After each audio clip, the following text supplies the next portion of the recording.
दुनिया मैट्रिक्स और influence team से भरा हुआ है। एक एग्जाम्पल मेरा काम है जो मैकेनाइज्ड है, जिसमें ज़्यादातर दिन में काम के अलावा कुछ और करने का वक्त या एनर्जी नहीं बचता, और मेरा प्रायोरिटी ध्यान साधना है। अभी ध्यान साधना संसार में रहते होना है, और ज़िंदगी संघर्ष है, उसको जीना ही पड़ेगा। ये काम छोड़ के दूसरा काम करूं जिसमें टाइम मिले, तो प्रश्न उठता है कि कहीं इस संघर्ष से भाग तो नहीं रहा। ज़िंदगी के संघर्ष से ना भागते हुए, मैट्रिक्स पैटर्न से बचते हुए ध्यान साधना कैसे हो? कृपया इस पर रोशनी डालें। प्रश्न प्रासंगिक है। साधक अपना जीवन कैसे जिए कि वह कम से कम इन्फ्लुएंस स्ट्रीम्स और मैट्रिक्स से अपना संरक्षण कर पाए। इन्फ्लुएंस स्ट्रीम तो चलती रहेंगी, मैट्रिक्स चलते रहेंगे। इस एरा में यह ज़्यादा हैं। ज़्यादा इसलिए है क्यों, ज़्यादा होना चाहिए इसलिए ज़्यादा है। चुनौती ज़्यादा बड़ी है। ज़्यादा बड़ी चुनौती है तो जागरण भी ज़्यादा बड़ा होगा। जितनी बड़ी चुनौती से जूझोगे, जागरण उतना ज़्यादा होगा। यह मैट्रिक्स बहुत बड़ा है। मैट्रिक्स है मैकेनाइज होना, मशीन हो जाना, है ना। सारे मैट्रिक्स जो है मशीनी बन के मैट्रिक्स हैं। और ये समाज, ये सभ्यता मशीन के द्वारा ही विकसित होती है। ये सारा विकास मशीन, मैकेनिज्म, किसी सिस्टम का परिणाम है। समाज एक सिस्टम है। समाज अलग से तो कुछ है नहीं ना, दिखता तो है नहीं ना, फिर भी काम करता है। मतलब है क्या, वह एक सिस्टम है। सिस्टम मैकेनाइज होते हैं। कोई भी सिस्टम हो वो मैकेनाइज होते हैं। अब जो है सभ्यता का विकास है। सभ्यता का विकास, आज के इस युग में सभ्यता का अर्थ सीधा साधा अर्थ होता है डेवलपमेंट, विकास, डेवलपमेंट। इसी पर सभ्यता केंद्रित है। सभ्यता किस पे केंद्रित है?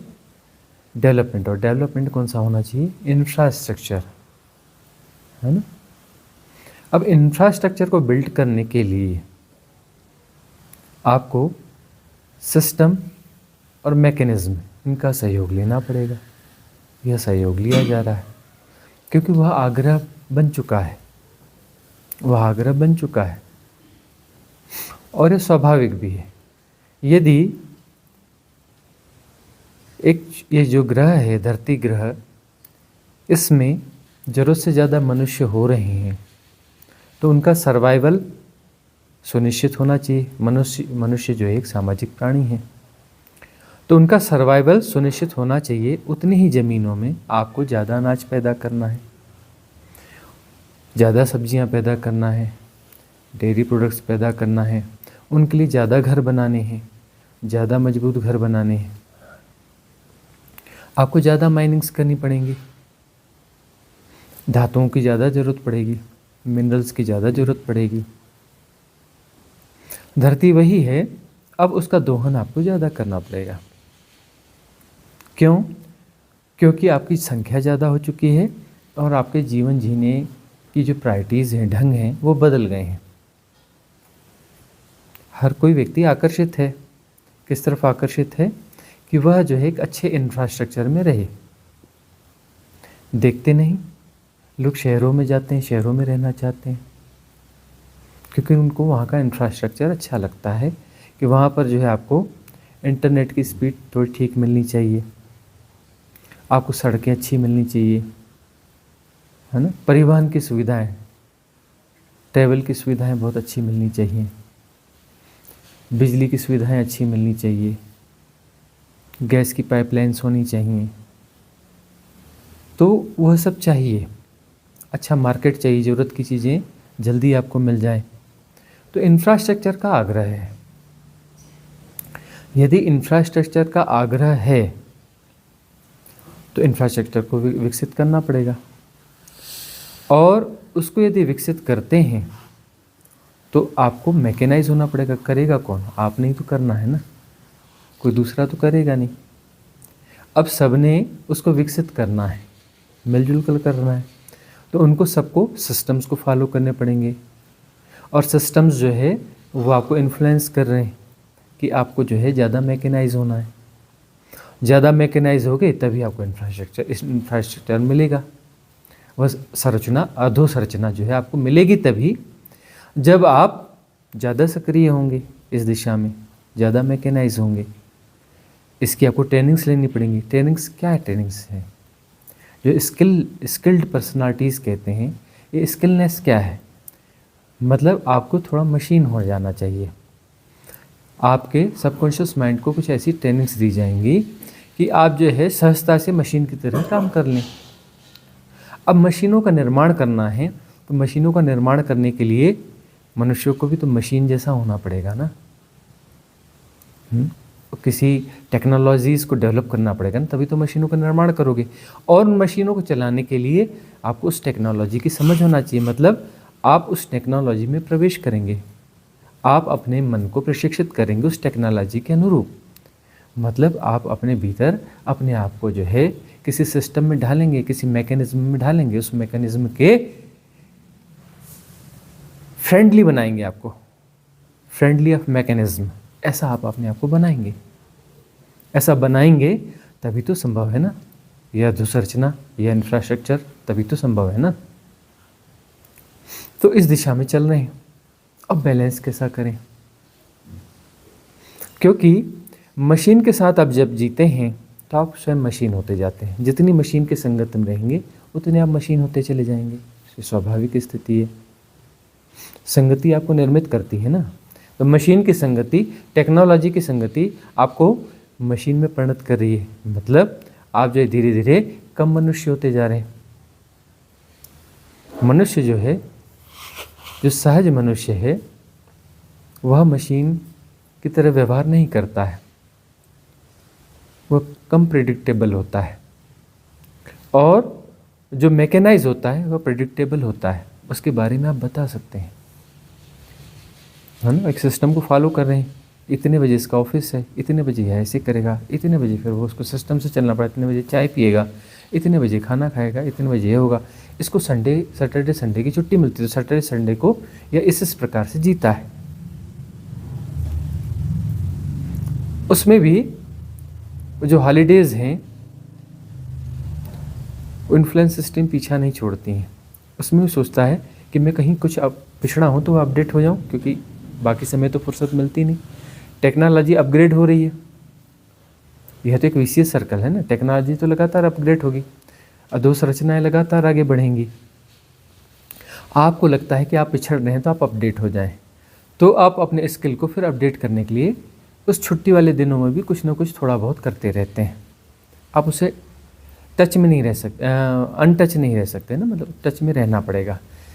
इन टेक्नोलॉजीज़ के साथ एक स्थिति यह है कि लगातार इनके साथ जुड़े रहना पड़ता है। नहीं जुड़ेंगे तो आप इन्हें भूलते जाते हैं, क्योंकि कॉस्मिक रिदम जो है आपको वापस मनुष्य की तरफ खींच के लाती है। मनुष्य की तरफ खींच के लाती है, सहज जीवन की तरफ खींच के लाती है, तो वह चीज़ें भूलने लगती हैं जब भी आप इनके टच में नहीं रहें। कोई व्यक्ति है जो टेक्नोलॉजिकली बहुत एडवांस है, उसको साल 2 साल 3 साल के लिए उससे बाहर कर दो और उसको उस जगह पे वापस पोस्ट कर दो, वह अपने आप को अनफिट पाएगा। उसको फिट होने के लिए बड़ा समय लगेगा।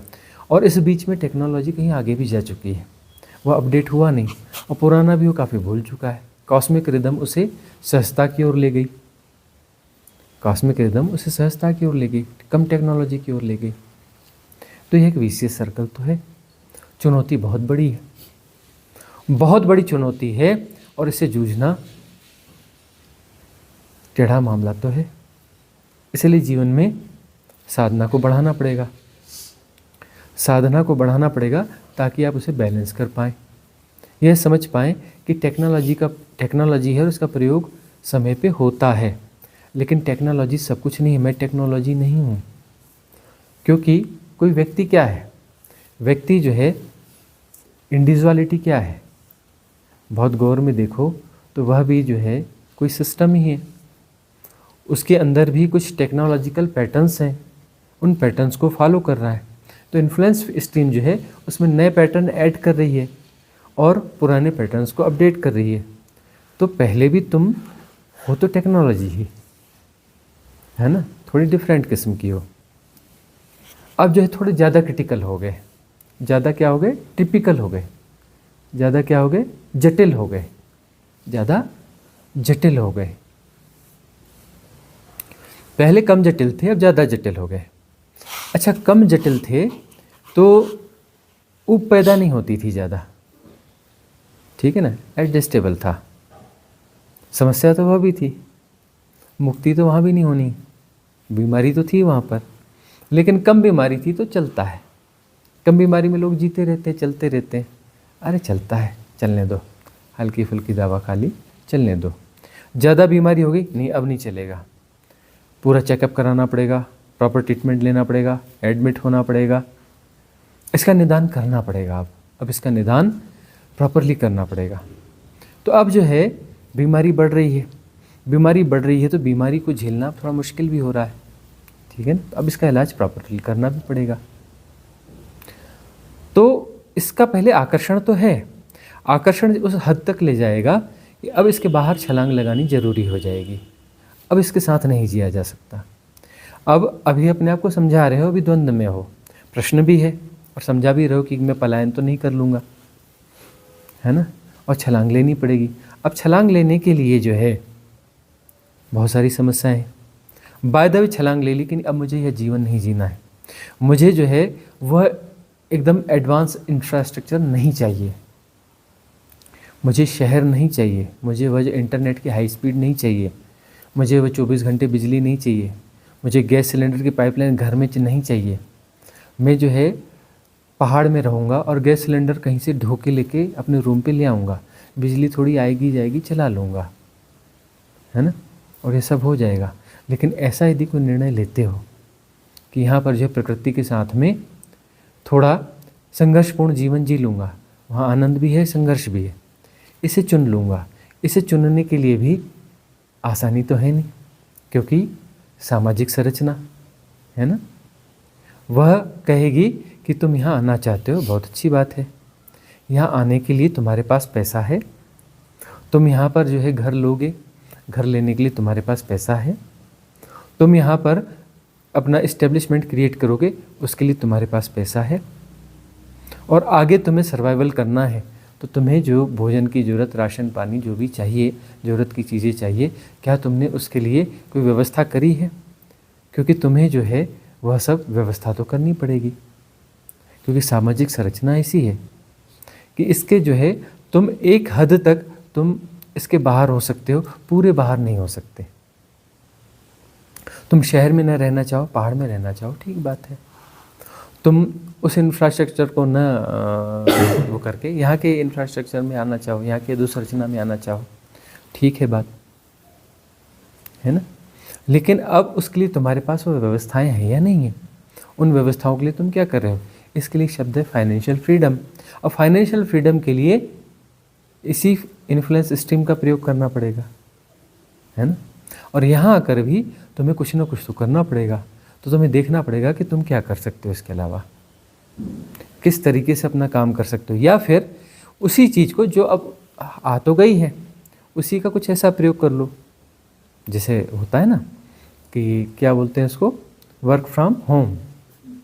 वर्क फ्रॉम होम कर लो, और वर्क फ्रॉम होम में भी कुछ ऐसा कर लो कि जो बहुत ज़्यादा कठिन ना हो, या फिर अपना कोई स्टार्टअप कर लो ऐसा कि जो बहुत ज़्यादा कठिन ना हो सकता है कि उसमें तुम्हारी आमदनी घट जाए, तो तुम अपनी लाइफ स्टाइल को थोड़ा सा नीचे ले आओ, है ना, थोड़ा कम में जीना चालू करो। ये कम में जीने को सीखो तो तुम जो है इन्फ्लुएंस स्ट्रीम से बाहर होते जाओगे। तुम ज़्यादा में जीना चाहते हो, तुम ज़्यादा में जीना चाहते हो, ज़्यादा सुखपूर्वक जीना चाहते हो, भौतिक संसाधनों का ज़्यादा प्रयोग करना चाहते हो, तो तुम्हें ज़्यादा मैकेनाइज होना पड़ेगा। और कम संसाधनों में, कम लिविंग स्टैंडर्ड में जीना चाहते हो, तो ज़्यादा मैकेनाइज जीवन जीने की ज़रूरत नहीं है ना। और सनातन यही सिखाता रहा है, अपरिग्रह, कम में जियो। कम में जियोगे तो सहज जीवन जियोगे, कम मैकेनाइज होकर के जियोगे, प्रकृति के साथ जियो, है ना। अब जो है तुम कुछ इस ढंग से भी कर सकते हो कि कुछ हाइब्रिड मॉडल डेवलप करो, कुछ टेक्नोलॉजीज़ का प्रयोग करो, ठीक है ना। बिजली की ज़रूरत है ना, बिजली के बगैर नहीं चल सकते आज की स्थिति में, तुम्हें ऐसा बना दिया गया है। तो तुम जो है कुछ ऐसा करो कि सोलर पावर का यूज़ कर लो, कि तुम्हें जो है बिजली का बिल ना देना पड़े। बिजली का बिल देने के लिए तुम्हें ज़्यादा समस्या होती है ना। और जो है इस प्रकार से और कोई रास्ते ढूंढो, ठीक है। महंगाई से बहुत जूझना है, अब तुम्हें श्रम तो करना पड़ेगा। तुम कहते हो कि थोड़ा श्रम मैं ऐसा भी कर लूँगा, मेरी एक्सरसाइज भी हो जाएगी, प्रकृति से जुड़ भी लूँगा, मैं थोड़ी ज़मीन पर खेती बाड़ी कर लूँगा, कुछ सब्जियाँ उगा लूँगा। तो सब्जियाँ उगा लूँगा, सब्जियाँ महंगी हैं तो सब्जियाँ मेरे पास कुछ हो जाएंगी, तो मुझे जो है वो उस धन की कम ज़रूरत पड़ेगी और मेरे फिज़िकल एक्सरसाइज भी हो जाएगा। मैं खुले आकाश में रह लूँगा, थोड़ा धूप में रह लूँगा, है ना, थोड़ा मिट्टी के टच में रह लूँगा। तो एक तरीका है कि जिम की एक्सरसाइज करो, है ना। और जिम की एक्सरसाइज करने वालों को बहुत सारी बीमारियां होती है, हार्ट अटैक होते हैं, यंग बच्चे मर रहे हैं, ठीक है ना, क्योंकि उसमें कुछ रिदम नहीं है, वो रिदम के बाहर की कोई चीज़ है, बहुत सारी गड़बड़ियाँ हैं। और जिम करने वाले बहुत बहुत लोग मर रहे हैं, है ना। अब तुम जो है जिम के बजाय यह चुनते हो कि मैं यह करता हूँ, इसमें कुछ प्रोडक्टिविटी, वहाँ तुम्हें फीस देनी है, यहाँ तुम्हें कुछ मिलेगा, दोनों तरफ से फ़ायदा हो गया ना। वहाँ पैसा देना था, पैसा नहीं देना पड़ेगा। और यहाँ पर जो है तुम खेती बाड़ी कर रहे हो तो तुम्हें अब इससे कुछ मिल जाएगा, तुम्हारी बेसिक नीड्स कुछ पूरी हो जाएंगी। तो अब जो है तुम्हें उस इन्फ्लुएंस सिस्टम से बाहर होने के लिए थोड़ा सपोर्ट मिल गया, ये तुम्हें ही तो तय करना पड़ेगा ना। अब तुम्हारी प्रायोरिटीज़ यदि है कि तुम्हें भौतिक संसाधनों की ज़्यादा एडिक्शन है, ज़्यादा आदत है, और तुम्हारा उसका आग्रह है, तुम इसे भोगना चाहते हो तो तुम्हारी मजबूरी है, तुम उससे पलायन कर ही नहीं सकते। तुम चाहो तो भी पलायन नहीं कर सकते, क्योंकि तुम्हें जो है उतनी मौद्रिक आवश्यकताएं रहेंगी, उन मौद्रिक आवश्यकताओं की प्रतिपूर्ति वहीं से होनी है, ठीक है ना। तो अपने फाइनेंशियल फ्रीडम को देखने के साथ में अपने मेंटल स्टेटस को भी तो देखना पड़ेगा, क्या तुम यहाँ रह सकते हो। साधना के लिए अनुकूल जगह तो ऐसी है जो कहीं भी पहाड़ हो, प्रकृति हो, पेड़ पौधे हो, हरियाली हो, कम पॉल्यूशन हो, कम पॉपुलेशन हो, है ना, ऐसी जगह पर रहोगे तो वो तो साधना के लिए अनुकूल जगह है। तो वहाँ रहने के लिए क्या तुम्हारी मेंटल स्टेबिलिटी है? क्या यहाँ रह करके तुम बोर तो ना हो जाओगे? अभी तुम यहाँ बहुत अच्छा महसूस कर रहे हो इस रिट्रीट में, खूबसूरत पहाड़ हैं, बढ़िया सब कुछ है ना, और बैलेंस है, यहाँ पर साधना भी है, अच्छे भोजन की सुविधा भी है। कुछ दिनों के लिए आए हो, कुछ दिनों के लिए तुम व्यवस्था बना के आए हो, है ना।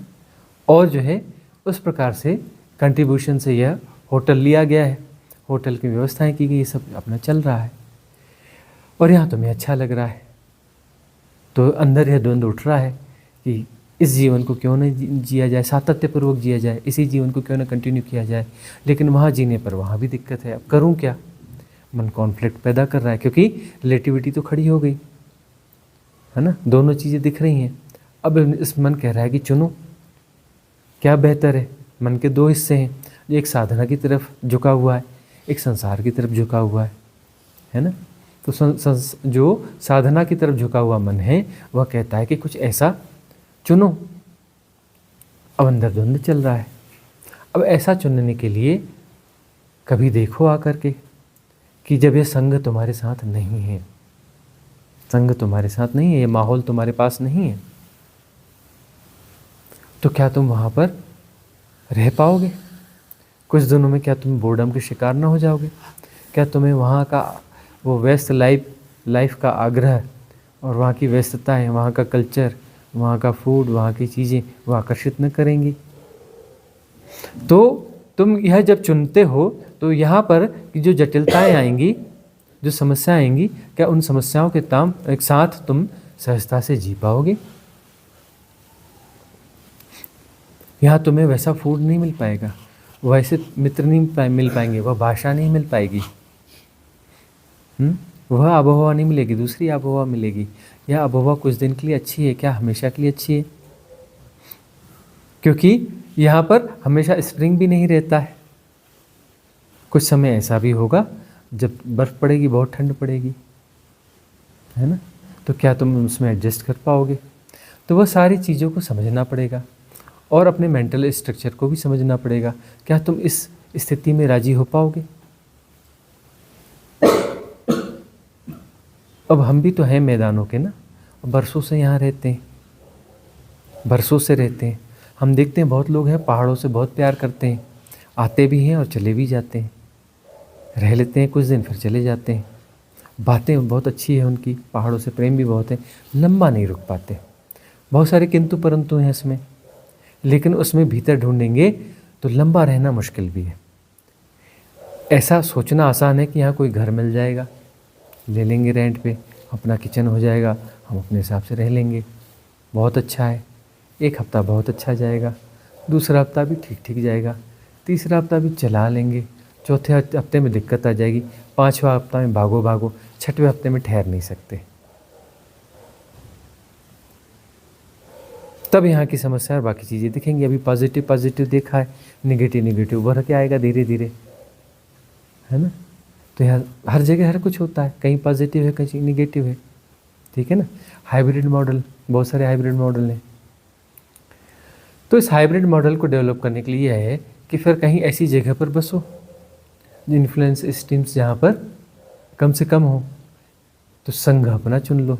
जैसे संघ में इसी प्रकार के लोग हों, वही एनर्जी डेवलप होती है। वह संघ जो है साधना में सहयोगी हो, है ना, और मिलजुल करके, कि मनुष्य तो सामाजिक प्राणी है, रहोगे तो समाज में ही, है ना।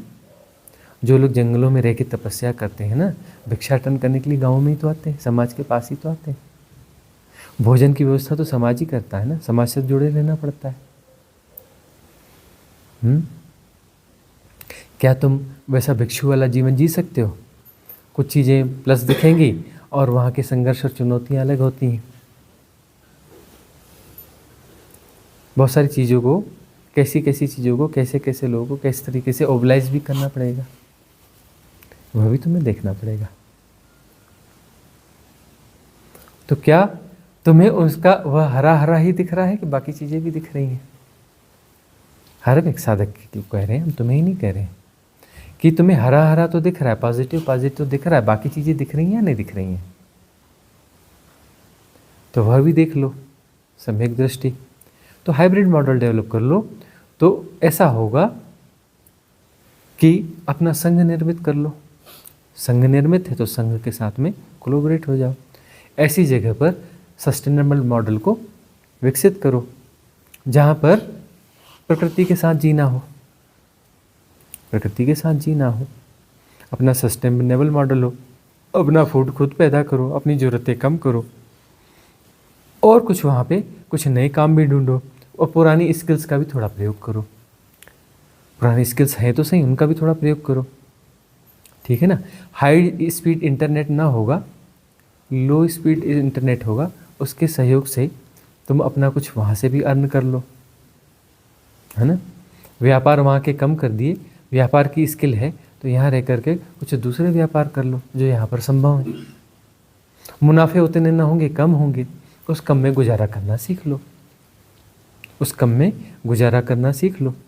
कुछ तुम्हारे पास फंड्स हैं, प्रॉपर्टीज़ हैं, हाँ, समझ में आता है तो उन्हें लिक्विड करो, लिक्विड करके जो है उन्हें राइट इन्वेस्टमेंट करो, राइट इन्वेस्टमेंट करो। सब लोग मिलकर अपने अपने हिसाब से कुछ अर्निंग्स वहाँ पर पैसिव इनकम्स आ जाएंगी, पैसिव इनकम्स की व्यवस्था कर लो। कुछ पैसिव इनकम की व्यवस्था यदि रहेगी और एक सस्टेनेबल मॉडल रहेगा तो मिलजुल कर यह हाइब्रिड जो स्थितियाँ हैं वह तुम्हें सहयोग प्रदान करेंगी। जो हाइब्रिड अरेंजमेंट है तुम्हारा, यह तुमको सस्टेन कर पाएगा सर्वाइवल में। और यह जो है खुद ही ढूंढना पड़ेगा, खुद ही एक्सरसाइज करनी पड़ेगी, वो करना तो पड़ेगा। फ्री विल तुम्हारे पास है, चॉइस तुम्हारे पास है, तुम्हें दिख दोनों रहा है, देखना सबको पड़ेगा। सम्यक दृष्टि से देखोगे तब भीतर से निर्णायक बन पाओगे। भीतर से निर्णय नहीं आते, द्वंद्व बहुत चलता है, ऐसा कर लें कि नहीं करें। वहाँ कुछ हानियाँ भी होंगी, सांसारिक हिसाब से हानियाँ भी होंगी। ऐसा नहीं है कि क्या बोलते हैं, पांचों उंगलियां घी में और सिर कढ़ाई में, ऐसा नहीं होता है ना। कुछ मिलेगा कुछ जाएगा, किसी को ज़मीन नहीं मिलती, किसी को आसमान नहीं मिलता, है ना। खुला आकाश चाहिए तो कुछ चीज़ें जाएंगी भी, सब कुछ नहीं मिल सकता। तो मन कहता है कि सब कुछ चाहिए, सब कुछ नहीं मिल सकता। हाँ, हाइब्रिड मॉडल के प्रयोग करो जिसमें कि काफ़ी कुछ मिल जाएगा, लेकिन सब कुछ नहीं मिलेगा। हाइब्रिड मॉडल के प्रयोग करो।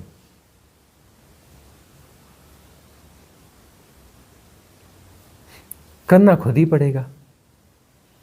और सबसे बड़ी समस्या यही है कि इन्फ्लुएंस सिस्टम और सभ्यता तुम्हें ज़ॉम्बीज़ बनाना चाहती है,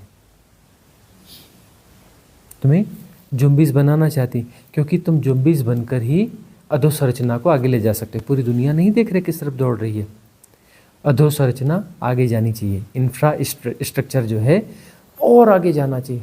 जो विकसित देश हैं वो भी और विकसित होना चाहते हैं, विकसित होने के बाद भी और विकसित होना चाहते हैं। अब जो है उन्हें दिखता है कि कहाँ विकसित नहीं है, उसे विकसित करना है। ब्राज़ील के जंगल हैं खूबसूरत, अमेज़न के जंगल हैं खूबसूरत। जंगलों को अब उनकी वह खूबसूरती उन्हें अच्छी नहीं लग रही है, बोल रहे कि इन्हें साफ़ करो, इन ज़मीनों को ठीक करो, ये ठीक नहीं है, इनमें जंगल है ये ठीक नहीं है, ज़मीन पे जंगल होना ठीक बात नहीं है, इन्हें साफ़ करो और ज़मीन का प्रयोग करो, है ना।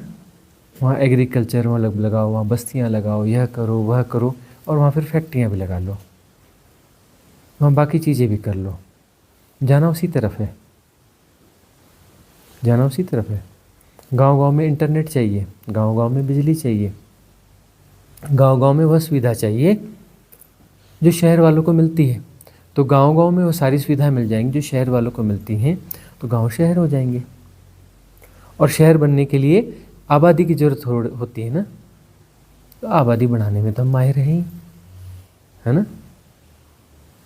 आबादी तो हम बहुत तेज़ी से बढ़ा ही रहे हैं, उसके लिए कोई दिक्कत नहीं है। 800 करोड़ को क्रॉस किए भी बहुत दिन हो चुके हैं, हमें लगता है 810 812 करोड़ के आसपास हो गए होंगे, है ना।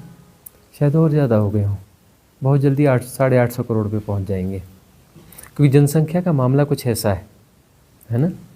जब जनसंख्या बहुत कम थी तो डबल होने में 20 साल लगे, फिर उसके बाद अगले 15 साल में डबल हो गए, फिर अगले 10 साल में डबल हो गए, अब 5 साल में डबल हो जाओगे, फिर 2 साल में डबल हो जाओगे, 2-3 साल में डबल हो जाओगे, है ना। तो जो है संघर्ष बढ़ेगा। संसाधन तुम्हारे पास सीमित है, संसाधन तुम्हारे पास सीमित है, भोजन तुम्हारे पास सीमित है, भोजन तुम्हारे पास सीमित है, तो भोजन की महंगाई बढ़ेगी। अब तुम सोचते हो कि धन से तुम भोजन खरीदोगे तो तुम्हें धन लगातार ज़्यादा कमाना पड़ेगा, क्योंकि भोजन महंगा हो रहा है। अब तुम कह रहे हो ज़्यादा कमाने के लिए तुम्हारे पास स्किल है, अरे भाई बाकी लोग हैं, उन लोग वो भी तो अपना स्किल डेवलपमेंट कर रहे हैं, तो तुम्हारे जॉब पे खतरा है। क्यों? क्योंकि तुम्हारे पास जो स्किल है, ऐसे स्किल वाले लोग बहुत ज़्यादा हो गए, सबके पास स्किल है और ऐसे स्किल वाले लोग ज़्यादा हो रहे हैं, और उनके पास रोज़गार है नहीं। स्किल का मतलब क्या होता है? स्किल डेवलपमेंट का मतलब ये होता है कि 10 लोगों के काम को एक आदमी करेगा, और स्किल डेवलपमेंट होगा और नई टेक्नोलॉजी आएगी तो बोलेंगे नहीं नहीं नहीं, 100 लोगों के काम को एक आदमी कर लेगा। 99 क्या करेंगे? बेरोजगार हो जाएंगे। और जो है, जो एक को रोजगार भी मिला है तो उसको जो कहा जाएगा वो स्किल्ड लोग ज़्यादा हैं, तो तुम्हें कम पैकेज में काम करना पड़ेगा। नहीं बन रहा है तो तुम निकल जाओ, हम दूसरे को जॉब दे रहे हैं, वो तो बहुत कम में काम करने के लिए तैयार है, स्किल्ड में उसके पास भी है। तो ये खतरनाक सिचुएशन तो है। तुम जहाँ भी जा रहे हो वहाँ खतरा तो वहाँ पर है ही है, जॉब जाने का खतरा है, रिसेशंस आएंगे, ये परिणाम है। वह जो भीड़ है वह बाजार बनती है, उसमें चीज़ें कंज्यूम होती हैं और जो है व्यापार बढ़ता है, जीडीपी बढ़ती है और बेरोजगारी बढ़ती है, तो उस बेरोजगारी से फिर रिसेशन भी आता है। है ना। दोनों चीज़ें चलती रहती हैं, साइकिल चलता रहता है। तो अब इससे बाहर कैसे आओगे? इससे बाहर का तरीका तो अंततः यही है कि तुम्हारे पास अपना एक सस्टेनेबल मॉडल होना चाहिए, और सस्टेनेबल मॉडल के लिए तुम्हारे पास अपना एक संघ होना चाहिए। संघ ऐसा हो जो राजनीतिज्ञ ना हो, राजनीति वाला ना हो, कूटनीति वाला ना हो, साफ मन के लोग हों, है ना, सहज लोग हों, मन में कुटिलता कपटता नहीं होनी चाहिए, सहज लोग हों, उन्हीं का ही संघ बनता है। कपटी लोग बीच में होंगे तो संघ तो चलेगा नहीं। संघ में कपटी लोग नहीं होने चाहिए, सहज सरल लोग होने चाहिए, नहीं तो फिर पॉलिटिक्स में उलझ जाओगे और संघ टूट जाएंगे। कितने ऐसे कम्युनिटीज़ बनने की कोशिश हुई और टूट गई, है ना। बीच में कपटी लोग, गलत लोग, जो बाहर से कुछ दिखाते हैं भीतर से कुछ और होते हैं, ऐसे लोग शामिल हो गए, तो उन लोगों के कारण जो है संघ चले गए, प्रयास बहुत हुए। तो ऐसे लोग हों संघ में जो कपटी ना हो, जो सचमुच में साधक हो। नकली साधकों से संसार भरा हुआ है, जगह जगह घुस गए हैं नकली साधक, भरा हुआ है। साधना उनकी प्रायोरिटी नहीं है, साधना की एक्टिंग बहुत अच्छी है, साधना की एक्सरसाइज उनकी बहुत अच्छी है, पर वो साधक है नहीं। नकली साधकों से संसार पटा हुआ है। तो सच्चे साधकों का यदि कोई संघ बनेगा तो वही सर्वाइव कर पाएगा, अन्यथा सर्वाइव नहीं कर पाएगा। वहाँ पॉलिटिक्स शुरू हो जाएगी। अब बाकी आश्रम और उसमें जाके नहीं देखते कितनी पॉलिटिक्स रहती है, क्योंकि वहाँ पर जो है आश्रम नाम है, लोग रहते हैं, लोग वही हैं। साधना उनके जीवन में नहीं है, सम्यक साधना उनके जीवन में नहीं है। ऐसे कपटी लोग जो है आत्महानि भी करते हैं, दूसरों की हानि भी करते हैं, और दूसरों की हानि, दूसरे साधकों की हानि महापाप है, पता है ना। एक महापाप का एक्चुअली पाप एक ही है, दूसरा कोई पाप होता ही नहीं है। पाप एक ही है कि आप दूसरे की साधना में डिस्टर्ब करो, और वही पाप महापाप है। और इसका कर्म प्रारब्ध बहुत लंबा जाता है, इसका कर्म प्रारब्ध बहुत लंबा जाता है। ऐसा व्यक्ति मुक्त नहीं हो सकता, कुछ भी कर ले। जो दूसरे की साधना में बाधा डालता है, ऐसा व्यक्ति मुक्त नहीं हो सकता, और आसानी से मुक्त नहीं हो सकता। ऐसा नहीं कि अब 1-2 जन्म हो गया, हाँ, उसको तो बहुत लंबे समय तक बस्ता उठाना पड़ेगा। उसको कोई भी ताकत मुक्त नहीं कर सकती। उसने चुन लिया, उसने ऐसा कुछ चुन लिया कि उसके कर्म प्रारब्ध लंबे चलेंगे, उसके लेसन्स बहुत खतरनाक और स्ट्रांग होने वाले। यह अलग बात है कि वह जो भी करेगा, जो तकलीफ़ें पैदा करेगा साधक के जीवन में, जो सच्चा साधक है वो तकलीफ़ों से उसे प्लस ही होगा, उसका माइनस नहीं होगा। अंततः थोड़ी बाधा पड़ेगी उसको, लेकिन वह उसका लेसन होगा। लेसन ही है, सब कुछ लेसन ही है। वह लेसन से वह उभर जाएगा, वह उभर ही जाएगा, क्योंकि इजोटेरिक सपोर्ट सिस्टम आगे पीछे काम करेगा, divine cosmic energy support system आगे पीछे काम करेगा, है ना। लेकिन वह जो कपटी है वो अपने कर्म प्रारब्ध को इतने वर्स्ट स्थिति में ले जा लेगा कि उसे जन्मों जन्म भोगना पड़ेगा, जन्मों जन्म भोगना पड़ेगा। उसकी मुक्ति का उपाय नहीं है। कितनी भी नकली साधना कर ले, कितनी भी कुछ भी कर ले, उसका कुछ नहीं होने वाला, असंभव।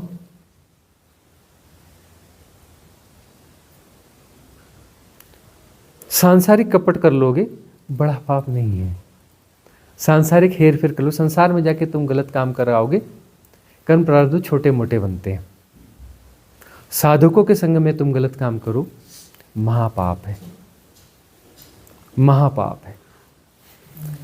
इसकी निर्जरा होना बहुत कठिन काम है, बहुत कठिन काम है। कितनी भी कड़ी साधना कर लो, आसानी से तो कुछ भी नहीं होने वाला, कुछ भी नहीं होने वाला। जन्मों जन्म भोगोगे। तो संघ ऐसा होना चाहिए जहाँ पर साधक हो, कपटी न हो, नकली साधक ना हो। तो ऐसा संघ बनेगा, वही सस्टेन कर पाएगा, नहीं तो सस्टेन नहीं कर पाएगा। एक गंदी मछली सारा तालाब गंदा कर देती है ना, सुना है ना। गंदी मछलियाँ नहीं होना।